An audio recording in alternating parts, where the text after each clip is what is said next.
Assalamualaikum warahmatullahi wabarakatuh. Baiklah anak-anak, pertemuan kedua materi hudud yaitu tentang qazaf.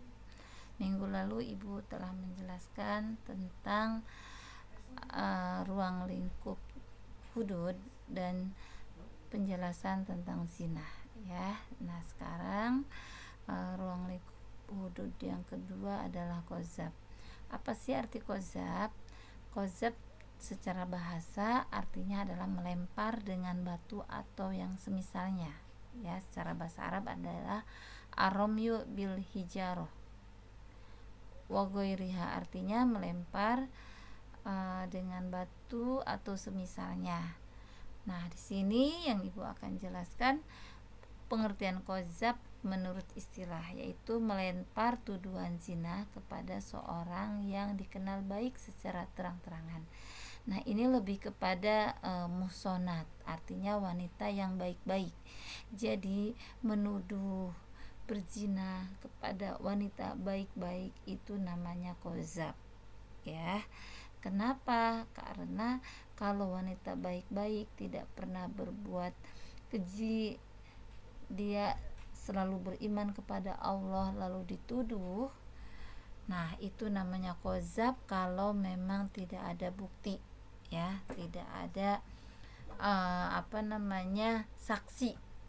Nah di sini nanti akan dijelaskan apabila menuduh berzina kepada wanita yang baik-baik tanpa 4 orang saksi, maka akan di had, artinya dihukum. Nah, di sini apa dasar hukumnya? Yaitu Quran surat An-Nur ayat 23 dan juga hadis Bukhari dan Muslim.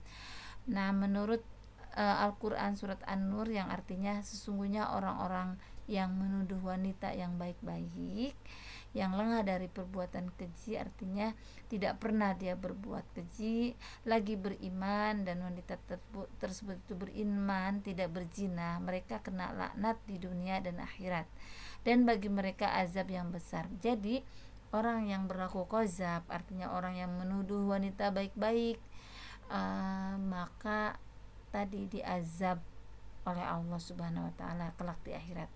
Nah, begitupun di dalam hadis Al-Bukhari dan Muslim dari Abu Hurairah bahwa Nabi bersabda, jauhilah olehmu 7 perkara yang membinasakan.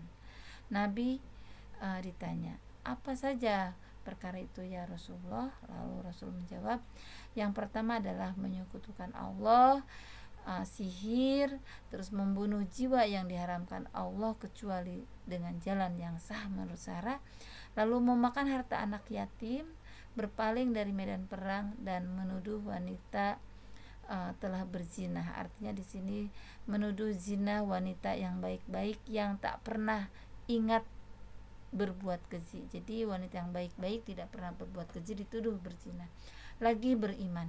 Nah, hadis riwayat Al-Bukhari dan Muslim. Jadi jelas di sini menuduh wanita baik-baik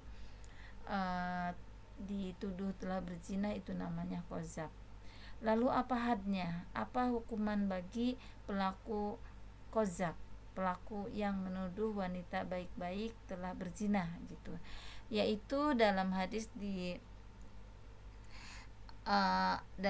Nabi dan juga dalam Al-Quran surat An-Nur bahwa sebanyak 80 kali cambukan, jadi didera ya.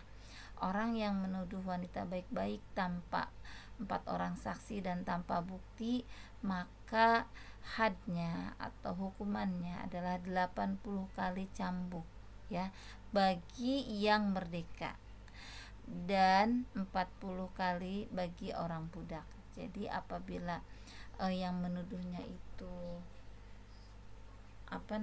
wanita baik-baiknya itu yang merdeka, maka 80 kali. Apabila yang dituduhnya itu seorang budak, maka 40 kali.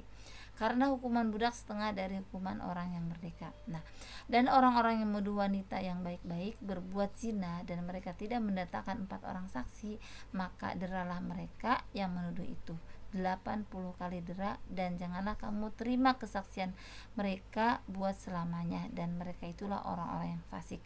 Jadi ini Quran surat An-Nur ayat 4, jelas orang yang menuduh wanita baik-baik hukumannya adalah didera sebanyak 80 kali dera, ya. Ini dan orang yang pernah menuduh zina itu tidak diterima kesaksiannya.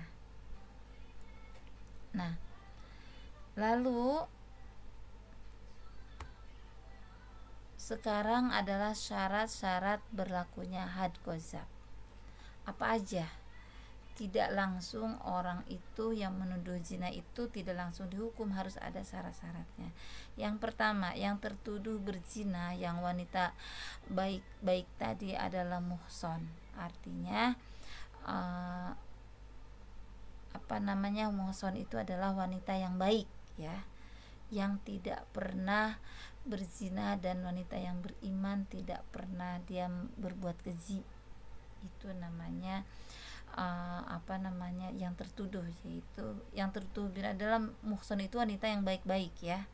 Nah, di sini qadzaf muhson adalah orang yang baik yang benar-benar tidak berzina, ya. Terus dalam pembahasan zina adalah seorang yang sudah pernah menikah.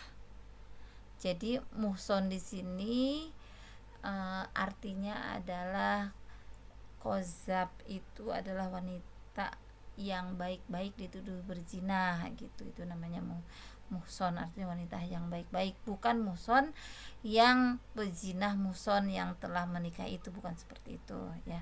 Yang kedua, penuduh balig atau berakal. Jadi yang menuduhnya itu adalah orang balig dan telah berakal.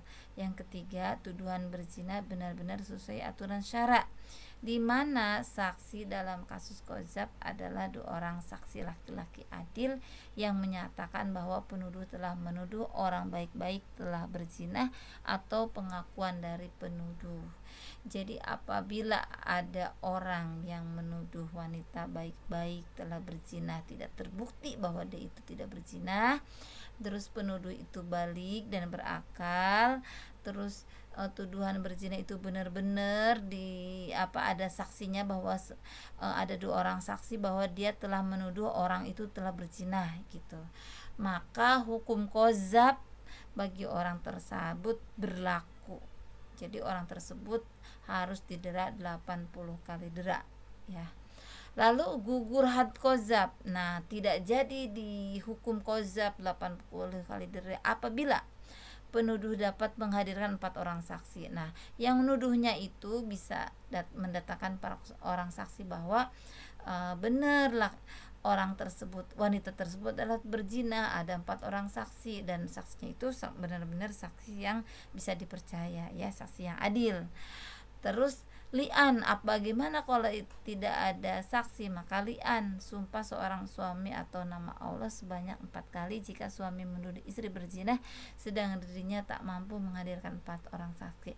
Artinya apabila ada orang yang melihat 1 orang dia berzina tetapi tidak bisa mendatangkan 4 orang saksi, dan orang tersebut tidak mengakuinya, wanita tersebut tidak mengakuinya, maka karena benar dia dia itu melihat dia telah berzina, satu-satunya jalan adalah dia bersaksi sumpah demi Allah bahwa saya benar-benar melihat bahwa orang tersebut telah berzina. Apabila misalnya saya salah, maka laknat menimpa saya. Itu bisa seperti itu.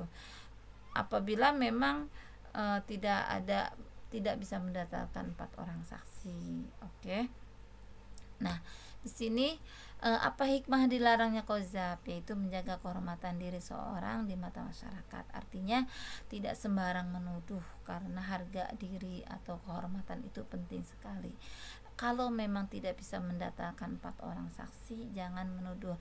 Bagaimana kalau memang benar dia berzina lalu tidak bisa mendatangkan 4 orang saksi? Maka tadi dengan li'an atau dengan sumpah, ya. Terus yang kedua, agar seorang tidak begitu mudah melakukan kebohongan dengan cara menuduh orang lain berzina. Nah, tidak sembarangan menuduh zina dan tidak menfitnah ya, agar si penuduh merasa jera dan sadar dari perbuatan yang tidak terpuji, supaya yang menuduh zina itu kalau dihukum, didera tadi, supaya tidak melakukan tuduhan-tuduhan lagi kepada wanita yang baik-baik.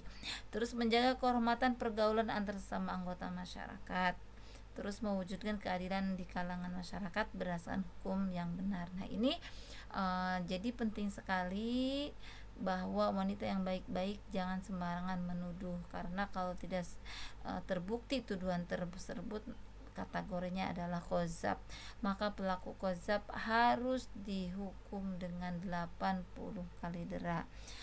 Sampai di sini semoga bisa difahami apa yang Ibu sampaikan materi tentang qadzab.